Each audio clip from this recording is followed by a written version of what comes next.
Mayong hapon, Mindanao. Ako, si Sara Hilomen Velasco. Girekomenda sa kapulisan sa Baguio District sa Davao City nga pahugtan ang pagbantay pasulod sa mini Asik-Asik Falls ug dili paliguan kay delikado. Kinihuman upat ang namatay dihang naanod sa maong busay. Ada report ni John D. Esteban.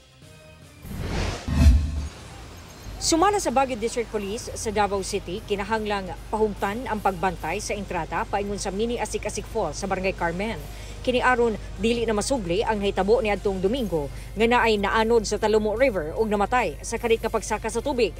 Sa karon, misaka na sa upat ang nakit-ang patay nga naligo sa mong dapit.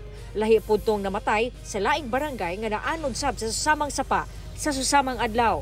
Na ay makalusot ma'am, ongoing ang amukan sa barangay nga dialogue na para higpitan ba ay para malikayan ang kwan, di na mausapang susamang pangitabo kay giluwi po ng mga bata po.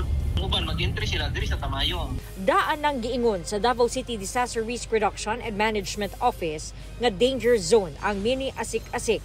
Buot pasabot, delikado gumikan landslide o flood-prone area. Discourage na mo ma'am nga nay magligo diya sa area.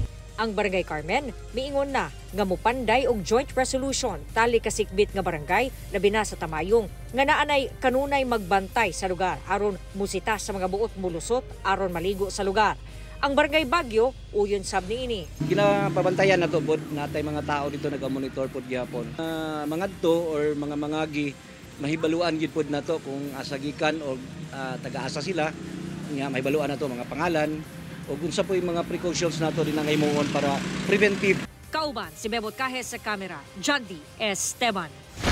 1 Mindanao.